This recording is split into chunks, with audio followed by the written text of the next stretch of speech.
あいとかって言いながら書くとおすすめです。こんな感じで用例の部分を作っていきます。上を隠して書き取りできるか試していきます。合ってたら OK です。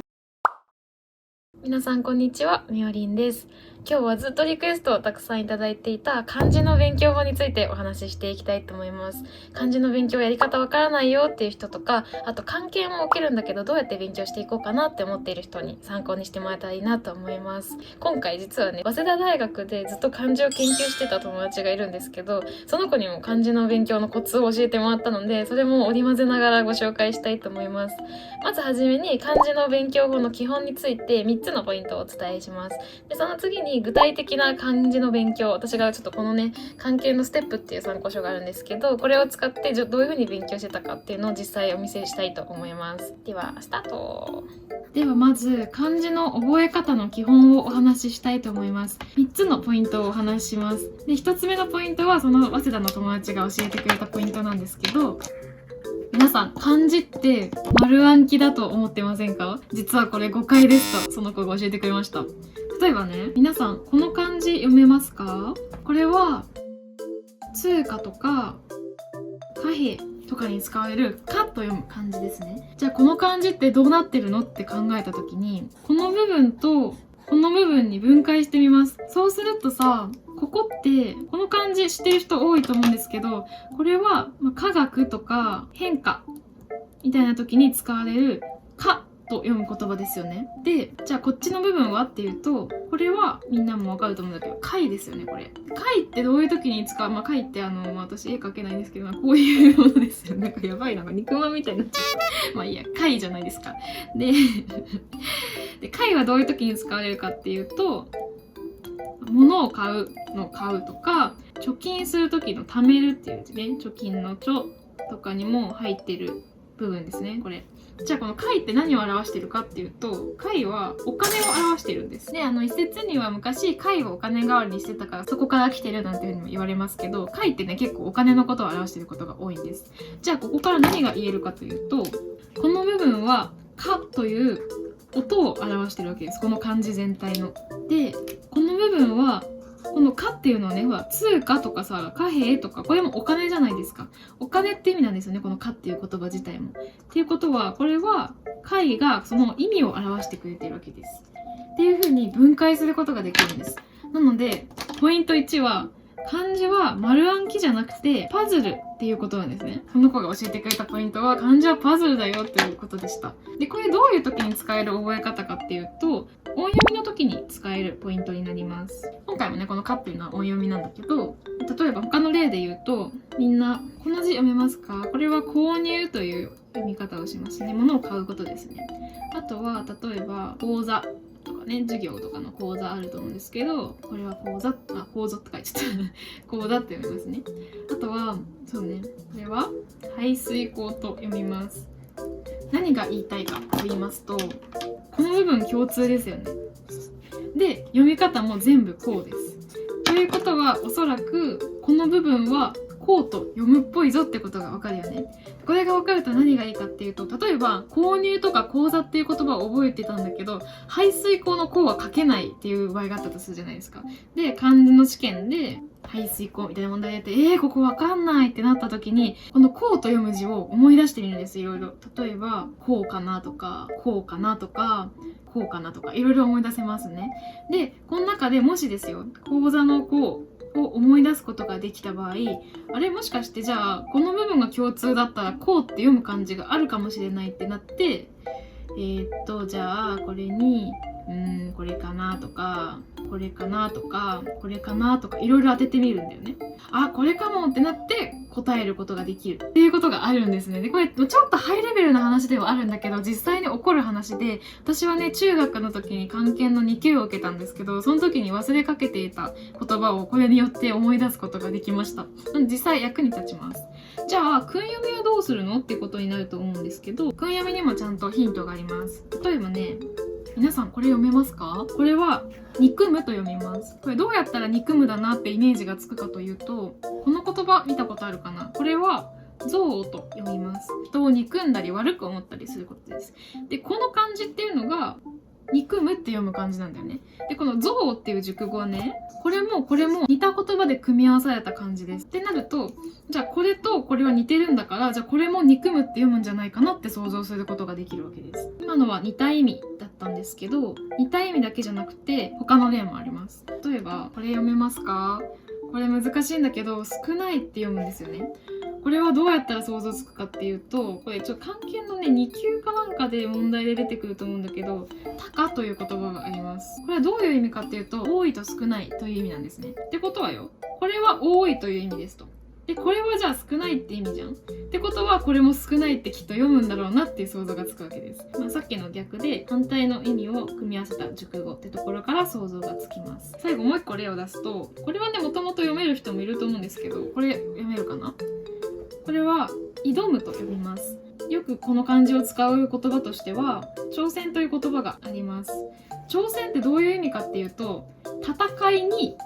挑むっていう意味の言葉です。ってことは、じゃあ多分これ挑むなんだなって思うことができるわけです。上の語が下の語の目的語になってるというパターンなんですけど、こんな風に熟語で覚えることができるのが訓読みなんです。これはね、すごい大事なポイントだと思います。続いてポイントの2つ目です。これは私なりの方法なんですけど、私は4点セットで覚えるっていうのが大事かなって思っています。まずは漢字の読みですね。読みは必ずしっかり覚えるようにしてください。で、次が書けることですね。書き取りの練習はしっかりするようにしてほしいと思います。それから3つ目。3つ目はさっきのところでもちょっと分かったと思うんですけど、意味を知っておくことって結構大切で、これは結構ね、生きてきたりします。最後、4つ目。4つ目は、これは結構漢検対策でもあるんですけど、部首を覚えるということですね。この後ではどういうふうに部首を覚えていくかもお話ししていきます。最後、ポイントの3つ目です。ポイントの3つ目はめちゃくちゃシンプルで、とにかく書くということです。漢字はね、ただ眺めてて覚えられるものじゃないので、書くのがすごく大切だと思ってます。では、具体的な勉強法については今からご紹介します。ということで、漢字の具体的な勉強法なんですけど、今回は漢検をイメージしてお話ししたいと思います。漢検じゃなくても応用してもらえると思うんですが、例えば漢検の場合だと、日本漢字能力検定協会のこの、純正のテキストを私はいつも使ってました。で、このテキストの使い方なんですけど、これは別に他のテキストでも同じですけど、まずはじめに、大体漢字のページがあったりすると思うんですね。漢字ドリルとかもそうだと思うんだけど。で、まずここをしっかり覚えていきます。で、ここを覚えたら、この練習問題を順番に解いていく。このテキスト通りの順番でいいと思っています。じゃあ私が実際どういう風に勉強してたかお話ししますね。まずこの漢字ページです。この漢字ページを見たら、この段階で全て完璧にしなくてもいいんですけど、ある程度覚えていきます。まず、方眼のノートとかでもいいと思いますが、今回はちょっとこの縦書きのノートでやりますね。まずはこの漢字というのをしっかり覚えていきます。ここに筆順、書き順が書いてあるので、これを見ながらしっかり書いていきます。例えばこの挨拶の愛という字ですが、こういう順序ですね。っていうのでしっかり書きます。音読みは愛ですね。で、訓読みはないんですけど、っていうのを書いておきます。で、この時部首をチェックしてください。自分でまず予想するっていうのがおすすめなんだけど、これ見たら多分手辺だろうなってみんな思うと思うんだけど、で、確認すると、やっぱり手辺だってなったら、こうちょっとチェックしておくとかっていうのがおすすめです。で、意味を確認します。押す、押しのける、迫る、近づく。へえ、そういう意味なんだって思いますよね。そしたら、この漢字をしっかり書き取りの練習をしていきます。この書き順を見ながらしっかり書いていきます。で、ここの何回書くかっていうのは人によると思ってて、もう漢字結構マスターしてる人だったら、ここはね、そんなに書かなくてもいいと思うんですね。で、逆に、あんまりまだ漢字得意じゃないよとか、そういう人の場合は、たくさん書いた方がいいと思います。ただ書くだけじゃなくて、愛とかって言いながら書くとおすすめです。そしたら、ここの用例というところを覚えていきたいんだけど、まず先にね、挨拶状とかってこれを見て書いておきます。で、次の漢字に行きます。ちょっと曲がっちゃった。これも愛って読むんですね。で、これどれが部首かなって考えて、多分これかなってやって、合ってたなってチェックします。で、意味ははっきりしないとか暗いって意味なんだって軽く確認して、で、漢字の書き取りの練習をします。そしたらまた、曖昧っていう用語があるので、曖昧と書いておきます。で、漢字の練習をするときは必ず止めはね払いは気をつけるようにしてください。どうしてもテストで止めはね払いで減点されちゃうことってあるので、それはねあらかじめ防いでおくようにして、書き取りの練習をするときからお手本通りにしっかり止めはね払いを書けるように練習していきます。はい、こんな感じで用例の部分を作っていきます。そしたら次何するかっていうと、こんな風に上を隠してこの部分が書き取りできるか試していきます。書けるかな？で、この絵はまだテストじゃないので、見ないで書ければ一番いいんですけど、もし分かんなかったら全然こっちを見て書いても大丈夫です。で、一応書けるかどうか試して、書けなかったら確認。これはなんかね、クイズ感覚でこうできるので、私は結構好きな作業ですね。で、別に丸付けするって感じでもないから、気楽な気持ちで確かめができていきます。こんな感じだね。で、一応確認して合ってるかなっていうのをチェックして合ってたら OK です。もし違ったらね、消しゴムだけしてもいいし、赤ペンで直しても OK です。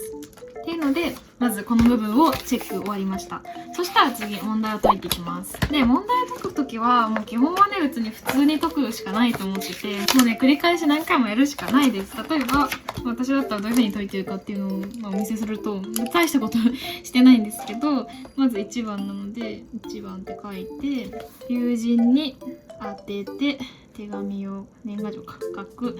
2番、曖昧な態度でごまかしみたいな感じで解いていく。例えばちょっと自信ないなとかわかんないなってやつを開けて書きます。そうすると後で例えばこうやって見て丸付けするときにこれやったとして、ここはいいすって書いたりとか、あと7番の本当の答えは恐れなのでおそうなんですけど、間違えて例えばのそうとかって書いちゃった場合に、この部分を